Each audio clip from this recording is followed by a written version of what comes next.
보셨어요? 좋아요, 구독, 알람 설정까지.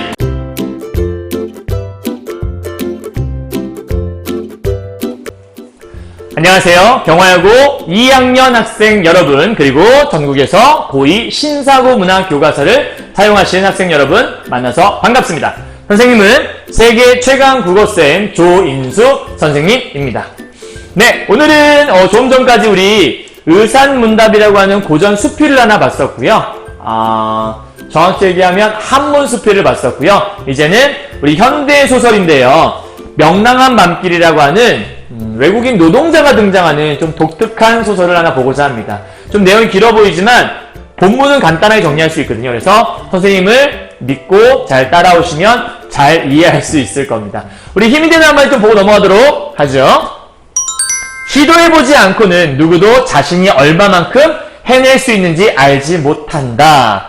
푸블릴리우스 시루스라고 하는 고대 로마의 학자가 한 말이라고 돼 있더라고요. 여러분, 뭔가 할 때 잘할 수 있을까라는 굉장히 많은 생각과 준비만 하다 끝나는 경우가 많거든요. 그런데 시도해보지 않으면 내가 얼만큼 그걸 할 수 있을지를 알 수가 없게 돼요. 즉, 여러분이 어떤 걸 할 수 있는지 없는지는 도전해봐야 알 수 있다는 거죠. 머릿속으로 재지만 마시고요.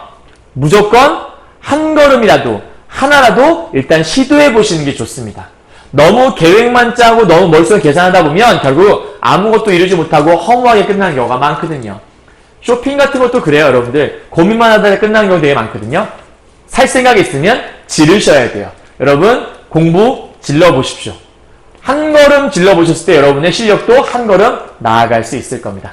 파이팅 하시고 믿고 따라오시면 좋겠습니다. 자, 가보죠. 제목이 명랑한 밤길이라는 것.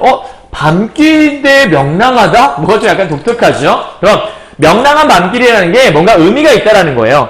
그림이 여러분 잘 안 보이겠지만 이렇게 달이 있는 거고요. 달 가운데 사람이 어깨 동무라고 가는 모습인 거거든요. 자, 명랑이라고 하면 여러분 플러스 이미지가 많아요? 마이너스 이미지가 많아요? 명랑은 일단 여러분들 플러스 이미지가 좀 강하죠. 이렇게. 그런데 밤길의 이미지 여러분 플러스에 마이너스예요? 밤, 깜깜한 거니까 이거는 마이너스 이미지가 좀 강하다라고 볼 수 있을 거예요. 그죠? 자, 그러면 플러스와 마이너스가 함께 있다는 거는 무엇인가 의미를 두기 위해서 가져왔다고 볼 수 있겠죠. 그래서 여기에서 이 밤길이라는 것이 의미하는 건 뭐라고 볼 수 있는 거냐면 고달픈 현실의 모습을 드러내는 거라고 볼 수 있어요. 그럼 이거를 선생님 좀 깔끔하게 적어볼까요? 선생님 이거 아니었네. 자, 그냥 할게요. 고달픈 현실이라는 모습을 얘기할 수 있고요. 여기 있는 이 명랑이라는 것들은 그러한 고달픈 현실 속에서 이거를 이겨낼 수 있다라는 뭘 얘기하는 거냐면 희망을 설명하고 있는 거예요. 그리고 이 희망과 동시에 말하고 싶었던 게 뭐냐면 이걸 이겨내고자 하는 극복 의지를 드러내는 거다. 그래서 밤길을 내가 명랑하게 걸어간다라고 설명하는 거죠. 이해하셨나요? 되게 희망적인 작품이라 볼 수 있어요. 그럼 이걸 통해서 작가가 말하고 싶은 게 무엇이냐? 고달픈 삶을 이겨내려는 바로 의지를 담고 있는 작품이다. 요걸 여러분 생각하시는 게 제일 필요하겠죠. 여러분 지금 다들 공부하느라 힘들죠? 그럼 공부하느라 힘든 그 순간들을 이겨낼 수 있는 의지를 이 작품을 통해서 찾아보자고 얘기를 하는 거예요. 이해하셨나요? 자, 그러면 이런 제목을 바탕으로 해서 아마 이런 것들을 짚어보면 될 것 같은데요. 소설이기 때문에 인물이 좀 중요하겠죠. 각각의 인물들이 어떠한 특징들이 있는지. 일단 중요한 건 3명의 인물이 등장을 하거든요. 물론 앞부분의 줄거리에는 한 명 더 나와요. 수아라는 여자 나오는데 크게 비중은 아직은 없고요. 우리 책에서는 나라는 여자와 그라는 남자와 두 남자가 등장을 합니다. 자, 살펴서 보도록 하죠.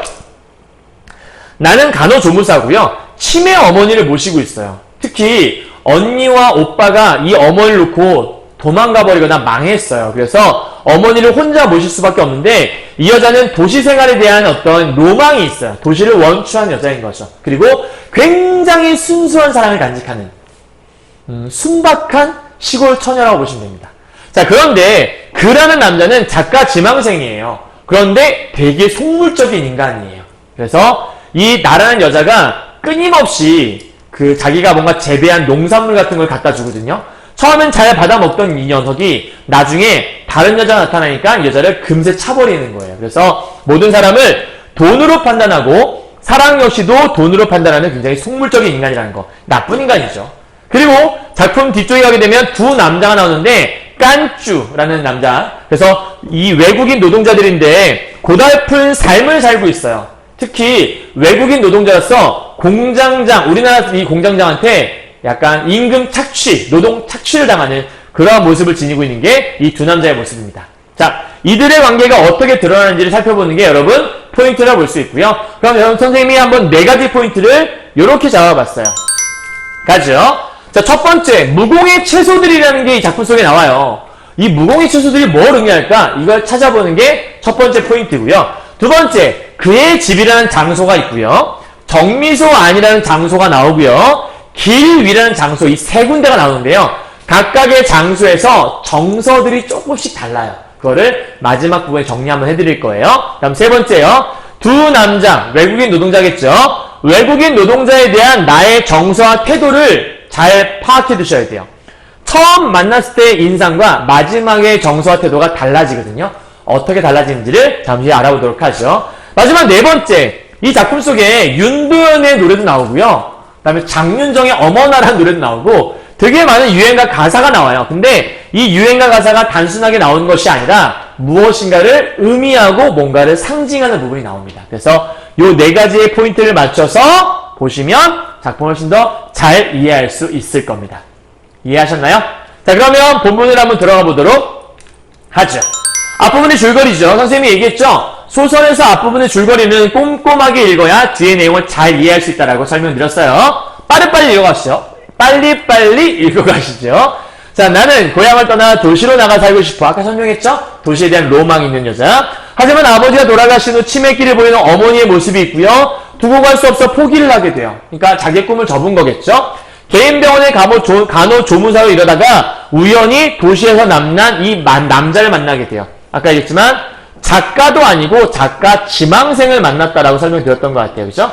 자, 친해졌는데 그 남자와의 사랑 속에서 사랑을 꿈꾸면서 내가 도시로는 갈 수 없지만 그래서 도시에서 온 남자를 만나는 거니까 뭔가 나름대로의 해방감을 느낄 수 있고 뭔가 로망을 느끼고 있는 거예요. 그래서 무공의 채소를 좋아한다고 남자가 얘기를 하니까 텃밭을 읽어요. 직접. 대단하지 않습니까?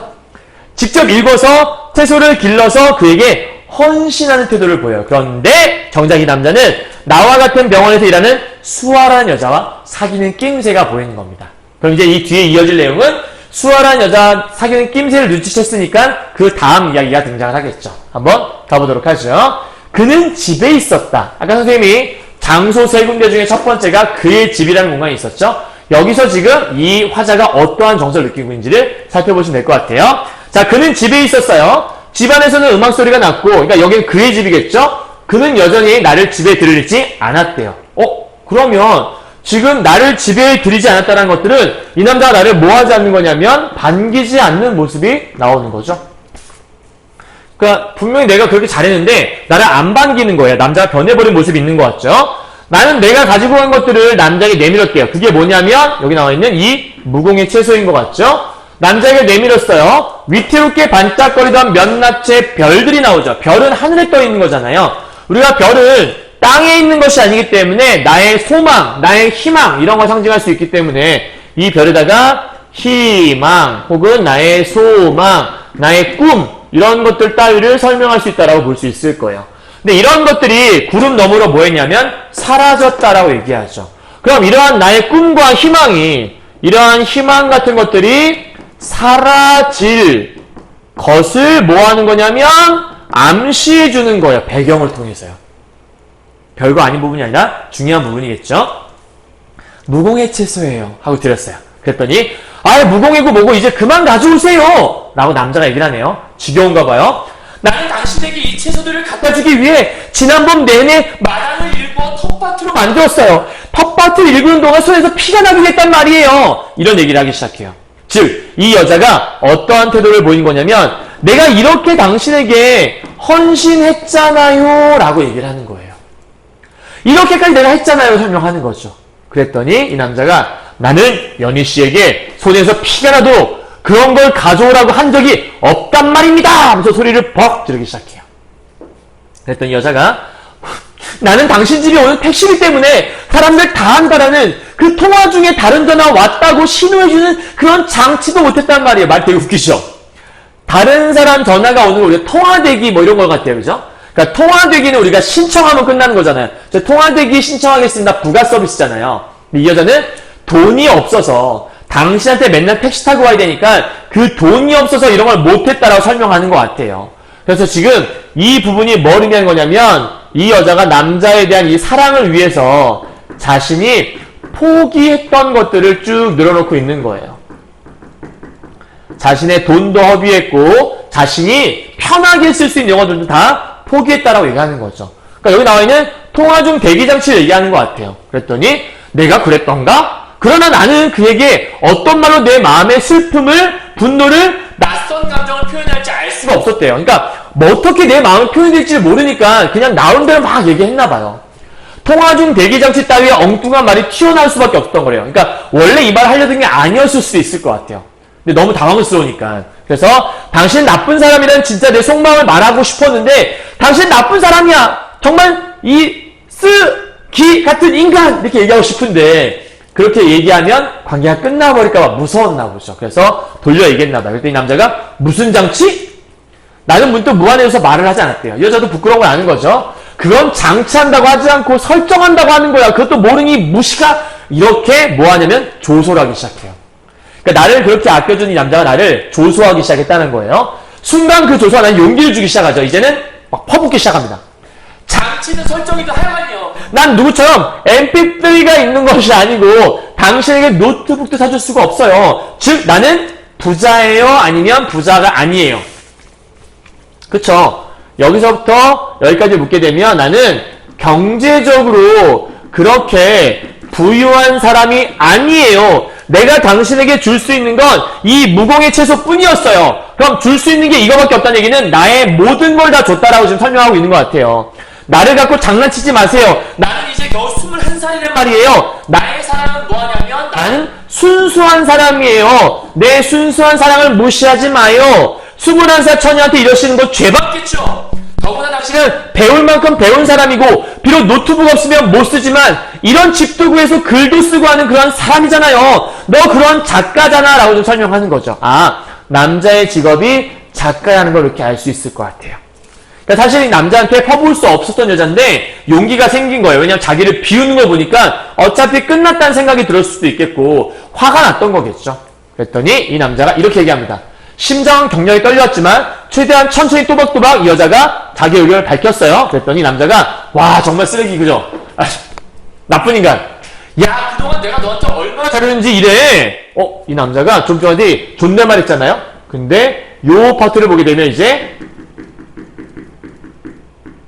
반말로 돌변하는 이 남자 인간성. 그러니까 지금 그동안에 이 남자가 여자한테 했던 그동안의 마음이 진심이 아니라 이게 거짓이었음을 보여주는 파트인 거예요. 진심으로 사랑했으면 이런 말 못하죠. 야 내가 그동안 너한테 얼마나 잘했어. 너 올 때마다 내가 음식 해주고 음악 들려주고 했던 거 기억 안 나? 생각난다면 이러면 안 되지. 네가 이러는 거 행패야. 행패는 너만 부려? 나도 부릴 줄 알아. 그리고 내가 너한테 행패 부린 적 있어? 야 단적인 예로 정미소 것만 해도 그래. 정미소란 곳이 있었나 보죠? 정미소는 뭐 쌀을 빻는 그런 곳이에요. 내가 나쁜 맘만 먹었어도 정미소 지날 때 너 가만 안 뒀지. 뭐 어떻게 하겠다는 얘기야. 훅 덮쳤다. 뭐 이런 얘기가 볼 수 있는 것 같아요. 그러니까 이 정미소 지날 때라는 것들은 아마 이 여자를 바래다 줄 때 정도가 되지 않을까요?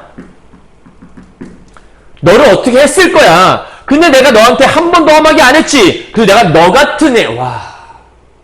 그러니까 너 같은 애라고 이 여자를 되게 뭐하고 있냐면 하대하고 있는 거죠. 그러니까 자기는 도시에서 왔다 이거예요. 너같이 무식하고 촌년 뭐 이런 얘기를 하는 거죠. 와 진짜 듣기만 해도 화가 나는 그런 부분인 거죠. 깊은 속 얘기할 필요가 없어서 안 했는데 넘어가요. 내가 잘 나가는 사람 같았으면 내가 여기서 이러고 있겠니? 내가 잘 나가는 사람이었으면 너 같은 애 만날 것 같아? 이런 얘기 하는 거죠. 너같이 대먹지 못한 개집애라고. 와 진짜 여러분 읽기만 해도 화가 나죠? 이런 수모를 당할 사람이 아니란 거 알아? 내가 아무리 이런 집에서 이렇게 좀 가난하게 산다고 해도 내가 너 눈에 거지로 보여? 어디서 이딴 거 가져왔어? 그러면서 내던진 비닐봉지에서 쏟아져 나온 나의 고추와 상추와 치커리와 가지들 아까 말했던 이 무슨 채소냐면 무공의 채소들을 얘기하는 거죠. 여러분 질문 하나 할게요. 이 무공의 채소들은 그럼 뭘 상징할까요? 이 남자에 대한 이 화자에 뭘 얘기하는 거예요? 그쵸. 남자에 대한 바로 이 나의 사랑을 보여주는 파트라고 볼 수 있을 거예요. 남자에 대한 이 여자의 사랑하는 분. 그러니까 이 무공의 채소는 단순하게 채소가 아니라는 거예요. 내 마음을 담은 사랑이라는 거죠. 근데 이것이 쏟아져 나왔으니까 땅에 떨어져서 버림당한 거겠죠. 손이 심하게 떨리고 심장은 그보다 더 떨렸는데 눈물이 나오지도 않았고요. 후두둑 뭐가 쏟아지기 시작하냐면 비까지 쏟아지기 시작해요.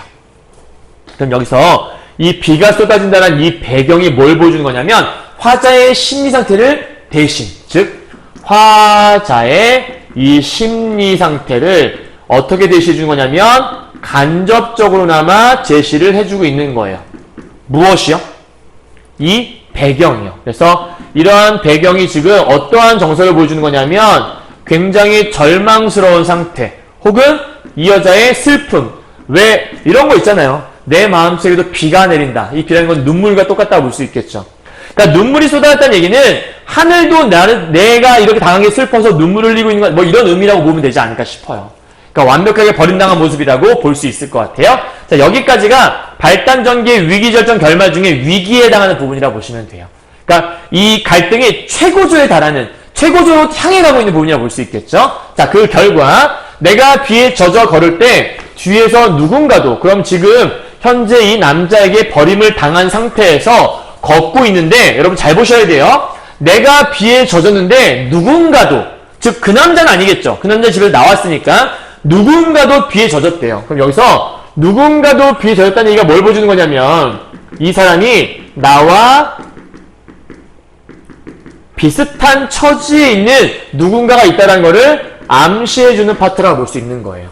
지금 나는 남자에게 버림을 당했잖아요. 안 좋은 상황 속에 있단 말이에요. 그런 비슷한 상황 속에 누군가가 있다는 얘기라고 볼 수 있겠죠. 칠흑 같은 밤이다. 남자다. 남자인가 봐요. 대화 나누는 걸 봐서는 두 사람이다. 드디어 우리가 아까 말했던 그 두 사람 나오네요. 나는 겁이 났어요. 겁 나겠죠, 여러분. 여자 혼자 밤에 길을 가는데 뒤에서 비에 젖어 걸어오는 두 명의 남자가 있다고 생각해봐요. 여러분 좋을 것 같아요? 남자가 둘이야, 막 이럴 것 같아요? 아니죠. 엄청 무서울걸요? 그래서 밑에 보시면 악에 바친 어떤 기운 때문에 남자 집에 갈 때는 무서움도 없었대요. 왜냐하면 따지러 가셨으니까. 가만두지 않을 거야.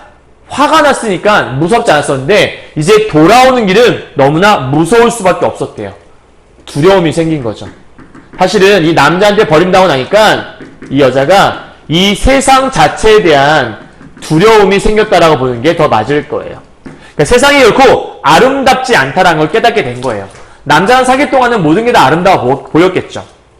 자, 그래서 이 결과 퍼부어진 남자가 무섭고 칠흑 같은 밤이 무섭고 내 뒤에 오는 누군가 다 무서워 지금 느끼시는 거예요. 세상이 무섭다 이거 나오네요. 나는 세상이 무섭다라는 것들을 그날 밤 뼈저리게 느꼈다고 설명하는 거죠. 밑에 보니까 나는 소리 없이 뛰기 시작해요. 왜냐면 무서우니까. 눈물이 앞을 가렸고요. 눈물이 앞을 가려 바로 헛디뎠는데 신발이 벗겨지고 뭔가 날카로운 것이 발바닥에 찔렀대요. 드디어 어디로 가냐면 자, 내보실게요. 정미소 안으로 들어갑니다. 여기서 또 하나의 사건이 일어나요. 갑시다. 정미소 안으로 숨긴 뒤에야 나는 채소 봉지를 놓친 것을 알았대요. 그러니까 분명히 그 남자 집에서 땅에 쏟아졌던 그 채소들을 들고 왔었는데 너무 당황한 나머지 떨어뜨렸나 보죠. 남자들이 정미소 앞에서 멈췄대요. 잠깐만 이게 뭘까? 라고 얘기해요. 두 남자가 뭔가를 펼치고 있죠. 이 뭔가는 당연히 이 채소 봉지 요거겠죠. 그죠? 나는 어둠 속에 몸을 바짝 숨기고 숨을 죽였어. 들키면 날 어떻게 할까봐 무서워서요. 깐쭈 그거 돈 아니야? 이렇게 물어봐요. 깐쭈 그거 돈 아니야? 그랬더니 이거 고찌야 사부딘 이렇게 얘기했네요. 그러면 이 깐쭈와 사부딘이라 이 두 사람이 바로 아까 했던 그 두 남자가 될 수 있겠고 이름만 봐도 알 수 있죠? 이들은 외국인 노동자라는 것들을 알 수 있습니다. 여러분 외국인 노동자가 지금 현재 뭐 한 거냐면 첫 인상이 무서웠던 거예요. 그러니까 이 남자들에 대해서 어떠한 마음이 있었냐면 굉장히 무서웠던 마음. 여러분 앞에서 좀 전에 우리가 두려움 얘기했죠. 이 감정 잘 기억해놔야 돼요. 왜냐하면 나중에 이 감정이 변화를 일으키거든요. 계속 가봐요. 깐쭈 그거 돈 아니야? 이거 고추야 사부딘. 쌍쭈도 있어. 월급날 소주 마시고 삼겹살에 쌍쭈 싸먹어. 이렇게 얘기하는 거예요. 그랬더니 밑에 생각만 해도 즐거운가? 깐쭈가 노래를 부르기 시작하네요. 드디어 아까 포인트 있던 거 기억나죠? 포인트 네 번째 유행가 가사 나온다 그랬어요. 갑시다. 사랑했나봐 잊을 수 외국이니까 사랑했나봐 잊을 수 없나봐 자꾸 생각나 견딜 수가 없어 뭐 이런 얘기 나오나봐요. 그렇죠? 자, 내용을 보세요. 여러분 그 가사 내용이 중요한데요. 지금 현재 보니까 뭔가 자꾸 생각난다라는 거예요. 그리고 막 견딜 수가 없고 후회하고 너를 기다리나봐. 그러면 여기서 중요한 포인트는 나 사랑했나봐. 근데 지금 뭐 할 수 없냐면 자꾸 생각이 나고 밑에 보니까 후회하나봐. 이런 얘기를 하기 시작하죠. 그럼 이 노래 가사가 보여주는 건 뭘 보여주는 거냐면 사랑의 상처에 대한 지금 가사를 보여주고 있는 거잖아요. 그래서 밑에 보시면 나는 어둠 속에 몸을 숨긴 채 나도 모르게 입을 달싹여 남자들이 부르는 노래를 따라 부르기 시작해요. 왜 이렇게 남자 노래를 따라 부르기 시작할까? 이게 바로 그 남자들에게 내 마음과 뭐가 됐냐면 내 마음과 공감대가 형성이 되어서 나도 모르게 따라 부르고 있는 거죠. 방금 헤어졌잖아요. 그 헤어진 것 때문에 노래를 따라 부르고 있다고 얘기를 하는 거예요. 근데 밑에서 바보인가봐 한마디 못하는 잘 지내는 그 쉬운 인사도 행복한가봐 막 이렇게 노래 부르고 있대요. 아, 근데 노래 아는데 이렇게 부르니까 잘 못 부르겠네요. 자기 스스로를 뭐하고 있냐면 나 바본가봐 라고 지금 얘기를 하고 있는 모습이 있는 거예요. 그럼 정리하면 이 두 개의 모습이 지금 뭘 보여주는 거냐면 여러분 이 두 개는 바로 화자의 이 심리 상태를 이 유행가 가사를 통해서 보여주고 있는 거예요. 어떤 거? 사랑을 했다 라고 얘기하는 거죠. 그런데 결국 내가 이별을 했고 이것 때문에 후회를 하고 있다. 그리고 그 사람이 보고 싶다. 뭐 이렇게 지금 노래를 부르고 있는 것 같아요. 그러니까 이 노래라는 게 바로 이런 역할을 한다는 거죠. 남자들 노래를 뚝 멈췄어요. 이때 나도 노래를 멈춰야지. 안 그러면 들킬 거니까.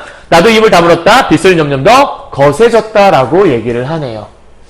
자, 여기까지 이해하셨나요, 여러분들? 자, 그러면 요 다음 넘어가서 뭔 얘기하는지 계속 보도록 하죠. 갑시다. 사부디 사장 너무 불쌍해. 난 사장 죽도록 미웠어 깐쭈. 너 때문에 오늘 다 망친 거야. 뭔가 사장한테 갔었는데 일이 틀어졌나 봐요. 난 사장님 돈 좀 소리 못하겠어 라고 얘기하네요. 왜 사장님 돈 좀 소리 못할까? 이 얘기 통해서 알 수 있는 게네. 얘는 지금 아마 임금을 착취당한 상황인 것 같아요. 그죠? 이 사장님이 돈을 안 줬나 보죠. 사장 돈 없어. 몸 아파. 어머니 아파. 사장 슬퍼. 이렇게 얘기하네요. 그러니까 사장이 아마 핑계를 댔나 보죠. 우리 어머니가 아파서 내가 자네 월급을 챙겨줘야 되는데 못 챙겨주고 있네 라고 얘기했나 보죠. 그래도 사장한테 말을 해야 있어. 그랬더니 난 사장님 돈 줘 소리 못해. 왜냐? 사장 돈 없어. 이렇게 얘기하네요. 되게 순진한 남자들이에요. 그죠? 남자예요. 정확히 얘기하면 이 사부딘이 정말 깐쭈가 정말 순진한 것 같아요. 사부딘이 얘기를 했어야 된다고 얘기하는 것 같은데 그죠? 그랬더니 밑에 보니까 깐쭈 언제 떠나? 그 사장을 불쌍하다고 여겼던 이 외국인 노동자가 떠나나 보죠. 모레 오늘 밤 내일 밤 자고 모레 내일은 시내 가서 윤도현 음악 CD하고 고무장갑하고 소주하고 옷하고 신발하고 여러 가지를 쌀 거야. 나 윤도현 왕팬이야. 그랬더니 깐쭈 넌 너희 나가면 뭐 할 거야? 라고 물어봤더니 모르겠다는 거예요. 근데 가면 엄마 아버지 누나 여동생 사촌들 만나고 산에 올라 달을 볼 거야. 우리나라 네팔 달. 이 깐쭈는 네팔 사람인가 봐요. 네팔 달을 보겠다고 얘기를 하네요. 네팔 달을 보겠다라는 게 그러면 여러분들 달은 하늘에 떠 있잖아요. 아까 우리 별들도 얘기했던 것 같은데 이 네팔 달을 보게 되면 내가 뭘 할 건지를 물어볼 수 있는 그런 존재래요. 그러니까 이 네팔 달이라는 것들은 화자에게 있어서 희망 혹은 위안을 주는 그런 존재라고 볼 수 있어요. 밑에 사부딘 뭐 할 거야? 그랬더니 여동생이 한국 사람 결혼했어. 시골이야. 동생 남편한테 맞았어. 되게 불쌍하다 그죠?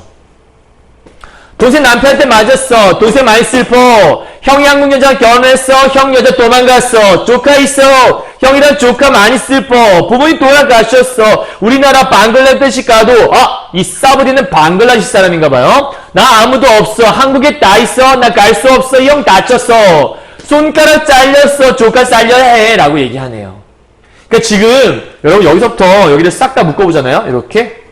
그럼 지금 이 사부딘이라는 외국인 노동자, 이 사부딘과 그 다음에 이 사부딘의 가족, 이 처에 있는 얼마나 열악한지 이들의 열악한 상황에 대한 것들을 쭉 설명하고 있는 것 같아요. 되게 불쌍한 외국인 노동자들인 것 같아요. 그렇죠? 그랬더니 옆에 보시면 넘어가도록 하죠.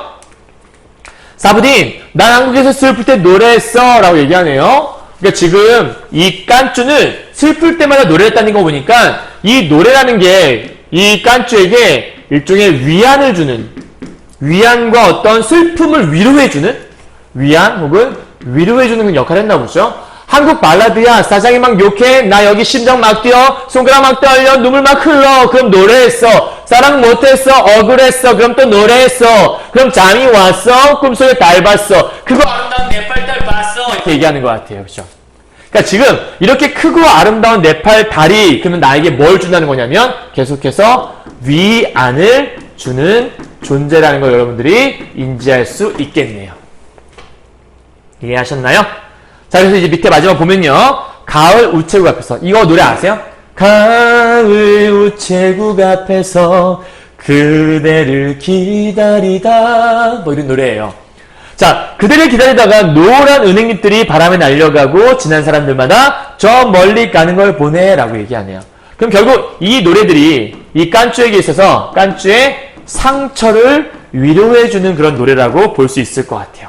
왜냐하면 그대를 기다리다가 이렇게 날려가도 그 사람들이 더 멀리 가는 걸 보고 있는 거예요. 그 다음 가사를 볼래요? 세상에 아름다운 것이 얼마나 오래 남을까. 한여름 소나기 같은 것들이 쏟아져도, 그럼 잘 봐요 여러분들.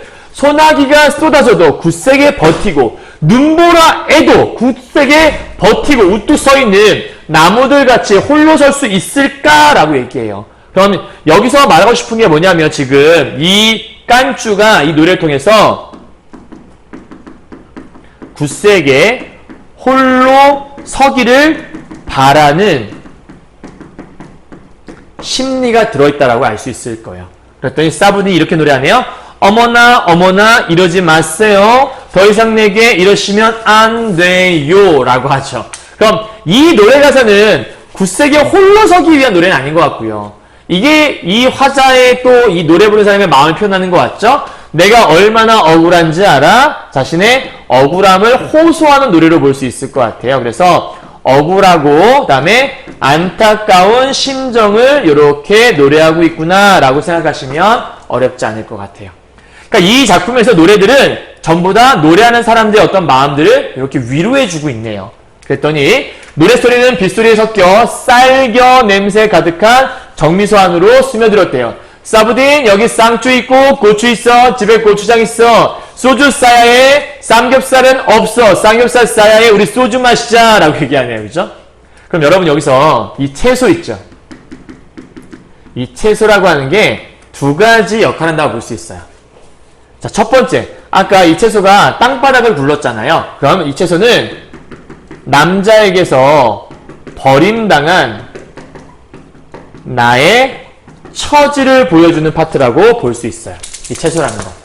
그러니까 채소가 땅에 버리워졌다라는 건 남자에 대한 내 사랑이 꺾였고 즉 버림당한 화자의 처지와 동일한 존재라고 볼 수 있거든요. 근데 마지막에 가서 사실은 이 외국인 노동자들이 이 채소를 가지고 삼겹살과 소주 마시면서 뭔가 즐겁게 얘기 나누고 담소를 나누려고 하는 것 같죠? 그러면 두 번째 이 외국인 노동자들에게 이 채소는 어떤 의미냐? 사실은 노동자들, 두 노동자 있죠? 이 노동자에게 이 채소는 일종의 위로가 되는, 노동자들을 위로할 수 있는 그러한 존재가 바로 채소가 될 수 있는 거겠죠. 그래서 맨 마지막에 좋아! 그러면서 두 사람이 빛 속으로 어둠 속으로 사라졌죠? 그러면서 명랑하게 사라졌다고 나와요. 그럼 여러분 그냥 쓰는 게 아니라 명랑하게 썰어졌잖아요. 그럼 이때 명랑하게란 말을 왜 썼을까? 이들의 상황은 별로 좋지가 않죠. 외국인 노동자로서 착취당하고 있었으니까. 요거는 이 고달픈 현실을 어떻게 이겨내는 거냐면 명랑하게, 즉 씩씩하게 이겨내겠다, 이겨내려는 그러한 자세가 여기에 써 있는 거죠. 자, 이런 상황 속에서 이렇게 사라지는 모습을 보면 사부딘과 깐쭈가 사라진 길 너머로 내가 지나온 길이 보였다라는 거예요. 자, 그럼 잘 보셔야 돼요. 아까 길도 의미가 있다 그랬죠? 내가 지나온 길이 보였는데 그 길 너머 그 남자네 집도 보였어요. 그 남자네 집은 내가 뭐 당한 곳이었냐면 버림당한 장소였죠. 그래서 이 지나온 길 위에서 내가 뭘 하냐면 겨우 갑시다. 가라앉았던 심장이 남자 집을 보니까 또 요동쳐 오기 시작을 했대요. 그래서 그 마음을 진정시키고자 노래를 부르죠. 사랑했나봐 잊을 수 없나봐 사랑했나봐 잊을 수 없나봐 자꾸 생각나 견딜 수가 없어 이런 노래예요. 후회하나봐 널 기다리나봐 라고 노래를 하면서 한 번 더 어떤 위로를 받으려고 하는 것 같죠. 자기 마음을. 나는 정미소를 나섰어요. 빗속에서 악을 쓰기 시작해요. 여러분 악을 쓴다라는 건 일종의 어떤 의지를 보여주는 표현이라고 볼 수 있거든요. 눈에서는 눈물이 쏟아졌고요. 하지만 나는 노래를 계속 부르기 시작해요. 그러니까 노래를 막 보다 보니까 내 팔에 설산에 떠오른 달이 보이기 시작해요. 여러분 진짜 달이 보일 리가 없어요. 그렇죠? 왜냐면 여기는 우리나라니까. 그럼 이때 달이라는 것들은 아까 얘기했던 그 여자에게서 이제 희망과 위안. 아까 깐쭈가 얘기했던 그 희망과 위안이 여자에게도 생겼다라고 볼 수 있는 거죠. 즉 여기는 네모 파트는 나는 달을 향해 나아갔죠. 비를 맞으며 천천히 뚜벅뚜벅 맨 마지막 명랑하게. 아까 깐쭈와 외국 노동자가 명랑하게 걸어갔잖아요. 나 역시도 명랑하게. 그러면 이 부분이 보여주는 건 이 화자가 그들에게 뭘 느끼냐면 동질감을 느낀 화자의 모습이 이렇게 나온다라고 볼 수 있겠죠. 이해하셨나요? 자, 여러분 이 작품에서 아까 세 번째 포인트가 뭐였냐면 포인트 세 번째가 화자인 나가 그 두 남자에게 어떻게 느끼냐 정서와 태도를 보라고 했죠. 첫 번째는 두려움이 떨어졌지만 그 두려움이라는 게 노래를 듣고 나니까 뭐로 바뀌었냐면 동질감으로 바뀌게 된 모습을 이렇게 살펴볼 수 있게 되는 겁니다. 이해하셨나요? 자, 내용 다 정리됐죠? 한 남자에게 버림당한 여자가 상처 입고 너무 힘들었었는데 두 남자, 외국 노동자 노래 부르는 걸 들으면서 그들의 처지에 공감하게 되고 그 노래를 통해 위안을 받으며 마지막에 나도 저 남자들처럼 힘을 내야지 라고 하면서 작품이 끝나고 있는 것. 이렇게 보시면 될 것 같아요. 자, 그럼 이제 정리 한번 해보도록 하죠. 나와 두 남자는 어떠한 관계 속에 있나를 한번 살펴보자라는 거예요. 그럼 첫 번째 나는 남자에게 뭐 당했죠? 버림을 받았죠. 근데 두 남자 같은 경우에 뭐 했냐면 한국에서 상처를 받은 거예요. 여기는 버림을 받았지만 두 남자는 상처를 받은 존재라고 볼 수 있겠죠.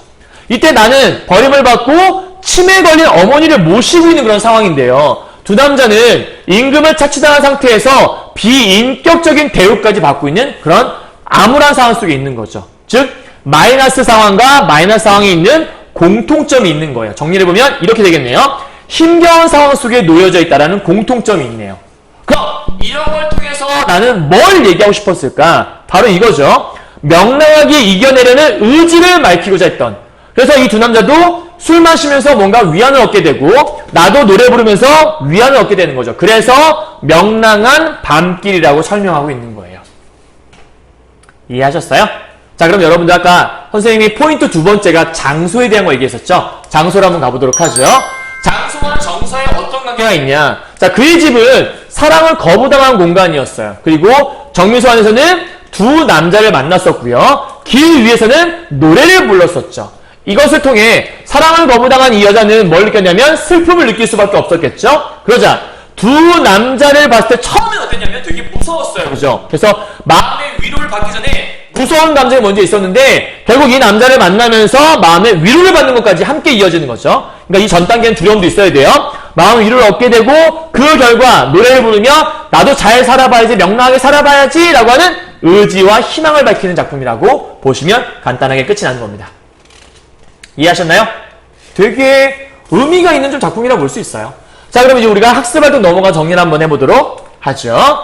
자, 첫 번째입니다. 나와 깐쭈와 사부딘의 관계는 어떠냐? 간단하게만 좀 정리해보도록 하죠. 나는 언니 오빠가 모두 떠난 집에서 치매 걸린 어머니를 모시고 있는 간호조무사고요. 도시에서 온 남자를 사랑해서 헌신을 했지만 오히려 모욕을 당하고 쫓겨난 상황 속에 있는 거예요. 한편 깐쭈와 사부딘은 네팔은 깐쭈, 방글라데시는 사부딘이고요. 고향 떠나 한국에서 일하는 중에 있어요. 그런데 밀린 임금을 받지 못한 채 노동 착취를 당하고 있던 임금 착취당한 상황이라 볼 수 있겠네요. 자, 이런 상황 속에서 노래를 부르게 되죠. 각각의 노래들이 어떠한 의미를 지니고 있는지를 지금부터 보자라는 거예요. 첫 번째, 사랑했나봐, 잊을 수 없나봐, 나 후회하나봐. 사랑했나봐는 지금 사랑 안 하는 거잖아요. 사랑이 안 되는. 그래서 실현당한 나의 모습을 보여주고 있다는 게 첫 번째 포인트고요. 다음, 소나기가 쏟아지고 눈보라가 오더라도 홀로 서자라고 얘기하고 있는 거니까 삶이 너무나도 괴롭고 고통이 힘들어. 이렇게 힘든 나의 모습, 두 남자의 모습이 설명되어 있는 거고요. 홀로 설 수 있을까라는 거는 이런 걸 이겨내고자 기대하는 마음이 이 안에 들어있다고 볼 수 있겠죠. 마지막으로 어머나 어머나 이러지 마세요 라고 하는 건 나한테 이러지 마세요. 우리 불쌍한 사람들이에요. 그래서 더 이상 아픔이 없었으면 좋겠다라는 거를 나와 깐쭈의 입장에서 설명하고 있는 파트라고 보실 수 있을 거예요. 이해하셨나요? 자, 그러면 이제 세 번째 넘어가서 나가 깐쭈와 사분의 대화를 듣게 된 장면을 바탕으로 소설의 마지막 장면의 의미가 무엇인가? 달을 향해 나아가는데 명랑하게 나아가죠. 그러면 결국 이런 얘기죠. 두 외국인 노동자에게 동질감을 느끼면서 너무나 괴로운 삶이지만 이거를 명랑하게 잘 이겨내보겠다라는 의지를 밝히는, 희망을 밝히는 작품이라고 맨 마지막 장면을 설명할 수 있겠네요, 여러분. 이해하셨어요? 자, 그럼 여러분들 현대시 한 편 잠깐 볼 건데요. 페이지 314페이지에 정호승의 수선화에게라는 시가 있습니다. 자, 요 시는 여기서 이렇게 한번 정리해 보도록 하죠. 울지 마라, 외로우니까 사람이다 라고 얘기하죠. 그럼 울지 마라고 얘기하는 거니까 울지 말라고 사람을 뭐하고 있는 거예요? 일종의 위로하고 있는 거죠. 그래서 직설적으로 좀 표현을 하고 있네요. 울지 말라고. 외로우니까 사람이다. 즉 사람은 누구나 외롭다. 살아간다는 것은 외로움을 견디는 일이다. 즉 이 외로움을 견딘다는 것들은 우리에게 주어진 뭐다? 운명 같은 거다라고 설명하는 거예요. 그러니까 지금 외로움은 그냥 특별한 게 아니라 그냥 우리에게 늘 주어지는, 사는 사람이라면 누구나 가지게 되는 운명 같은 것이라고 얘기하는 거죠. 그래서 공연이 오지 않는 견학을 기다리지 마라. 눈이 오면 눈길 걸어가고 비가 오면 그냥 빗길 걸어가. 이렇게 얘기하는 거니까 여기서 또 이렇게 한번 묶어보시면 주어진 상황에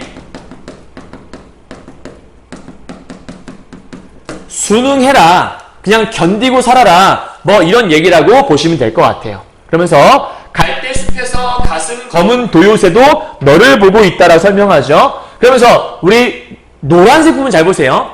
하느님도, 새들도, 하느님, 새들, 너, 산그림자, 종소리도 전부 다 뭐한 존재라고 설명을 하고 있냐면 전부 다 이렇게 묶어서요. 전부 다 이렇게 묶어서 다 외로운 존재들이라고 설명을 하고 있는 거죠. 이렇게. 즉 누구나 모두가 다 외롭다. 즉 외로움은 특별한 게 아니다. 이런 얘기를 지금 하고 있다라고 볼 수 있는 거예요. 자, 그럼 이걸 통해서 도대체 뭘 얘기하고 싶은 거냐? 이거예요. 자신과 타자, 즉 나든 타자든지 간에 누구나 괴로움이 있을 수밖에 없다. 이걸 통해서 동질감을 느끼는 거죠. 아, 나만 외로운 게 아니었구나. 남들도 외로울 수 있겠구나. 그렇다면 그러한 주어진 상황을 내가 순응하면서 잘 극복해봐야 되지 않을까라고 얘기했던 게 이 작품이라고 보시면 되는 거죠. 그럼 이 내용은 우리 시와 똑같은 거죠. 누구나 외롭다. 아까는 누구나 괴로울 수 있다. 나도 이별해서 괴로웠고 외국인 노동자들도 나름대로 외로움이 있었다. 하지만 이것들을 잘 이겨내려고 했던 거니까 그 내용이 바로 이렇게 정리된다고 볼 수 있을 거예요. 참고로 이 작품은 정리하면 이렇게 돼요. 주제가요. 외로움에 대한 위로가 이 작품에 대한 주제가 되는 거고요. 특징은 울지 마라 라고 얘기했으니까 직설적으로 주제를 강조하고 있고 이게 사실은 그리스 신화의 수선화 이야기를 시상의 매개로 가져온 거예요. 나르시스라는 사람 알죠? 자기 자신을 너무 사랑해서 남들을 사랑할 수 없었던, 굉장히 외로웠던, 즉 외로운 꽃이라는 게 바로 수선화 꽃을 얘기하는 거거든요. 그래서 이러한 것들을 시상의 매개로 잡고 있다는 게 중요한 특징이라고 볼 수 있을 겁니다. 이해하셨나요? 자, 그럼 이제 마지막으로 여러분들 페이지 315페이지 넘어가서 작품 발굴하고 한번 마무리하도록 하죠. 자, 실연으로 인해 좌절에 빠진 한 여성이요. 그죠? 중요한 포인트는 여기 있죠. 좌절하고 있다. 그러니까 실연 때문에 좌절에 빠진 한 여성이 삶의 진정한 의미를 깨달아가는, 즉 진정한 삶을 깨달아가는 이런 거라고 볼 수 있을 것 같아요. 근데 어떻게 하는 거냐면 이 과정 속에서 타자의 삶을 이해하고, 즉 나만 생각하는 게 아니라 다른 사람들과 함께 이해하게 되고 자신을 돌아보고 아픔을 극복하는데 그 타자의 삶을 이해하는 게 도움이 되더라. 그러면 우리 앞에서 의산문답도 그런 얘기였거든요. 의산문답은 나만 생각하지 말고 다른 이도 함께 고려하라는 거였잖아요. 비슷한 의미 볼 수 있겠네요. 다음, 간호조무사였던 나는 치매길을 보이는 어머니와 함께 시골만에 살고 있었는데 이혼 후에 혼자 아이 키우는 언니 한 명과 금융채무 불이행자인 두 명의 오빠가 있어. 도움이 안 되는 인간들인 거죠. 그래서 나는 도시로의 탈출을 시도할 수조차 없고 꿈을 포기하게 되는데 도시에서 온 세련된 작가의 마음을 뺏기고 그에게 헌신했었죠. 하지만 겉멋만 잔뜩 든 이 무명 작가에게 나의 진심이 능멸당하게 되고 비정하게 관계를 끊기게 돼요. 꺼져버려라고 아까 막 욕을 듣고 하잖아요. 너 같은 년 막 이러면서 그죠? 화가 나는데 그 상황 속에서 우연히 두 외국인 근로자를 만나게 되고요. 즉, 이 외국인 근로자를 만났을 때 처음에는 두려운 마음이 가득했었지만 나중에 이들에게서 동질감을 느끼게 되는 거죠. 어려운 상황 속에서 꿋꿋하게 살아가는 이 외국인 노동자의 모습을 보면서 나 역시도 이들과 함께 이러한 좌절에서 벗어나야겠다. 근데 이들이 열심히 노래를 부르면서 이겨냈어. 나 노래 부르면서 항상 이겨낼 수 있었어. 라고 얘기하니까 이 여자 역시도 크게 노래를 부르며 저들처럼 나도 이겨내봐야지. 라고 노래한 작품이라고 볼 수 있을 거예요. 이해가셨죠? 그럼 이제 마지막으로 이런 얘기하는 거죠. 개인이 공동체 구성원들과 지속적으로 영향을 주고받으면서 공동체 구성원 간의 교류가 필요하고 상호 존중하는 마음을 통해서 건강한 삶을 살 수 있으며 우리 앞에서 의산문답도 이런 얘기 있었거든요. 상생과 공존의 문화를 발전시키는 데 도움이 된다라고 마무리 설명하고 있는 겁니다. 이해하셨나요? 자, 그러면 이제 여러분들 마지막으로 이것만은 꼭을 정리해야겠죠. 주제입니다. 소외된 이들에 대한 연민. 아까 얘기했어요. 그죠? 연민과 건강한 삶의 극복 의지를 얘기하는 거라고 볼 수 있겠고요. 건강하게 극복 의지를. 다음 특징. 시간적 순서에 따라 쭉 전개를 하고 있죠. 우리 작품은 쭉 시간순에 흘러가고 있어요. 다음. 날씨 상태를 통해서 인물의 심리를 제시해주기도 하고요. 아까 막 비가 내리는 거 있었죠. 그죠? 기억나시죠? 다음. 인물의 성격 제시 방법은 인물의 대사와 행동을 통해서 간접적으로나마 드러내게 되기 때문에 간접적 제시라는 게 돋보이는 작품이라고 설명할 수 있을 겁니다. 간단하게 끝났죠? 여러분? 자, 그러면 이걸로 정리 끝이라고 볼 수 있습니다. 여러분, 이 전 시간에 우리가 같이 공부했던 의산문답도 그렇고요. 우리가 오늘 함께 배웠던 이 명랑한 밤길의 소설도 마찬가지고 세상은 나 혼자 살아가는 것이 아니라 우리 주변 사람들과 함께 공존하고 상생하는 문화라는 것을 강조하기 위한 작품이었거든요. 여러분도 공부하는 거 힘들죠. 입시도 많이 힘들고요. 그럴 때 상황 속에서 여러분 옆에 친구들이 함께 걸어가고 있잖아요. 선생님도 여러분과 함께 걷고 있고요. 여러분에게 도움을 주고자 열심히 노력하고 있으니까 선생님과 여러분 친구들을 믿으면서 함께 힘내서 의지를 가지고 살아갔으면 좋겠습니다. 선생님이 여러분들의 국어 만점을 기원합니다. 파이팅입니다. 알았죠? 힘내시고요. 다음 시간에 뵙도록 하죠. 고생하셨습니다.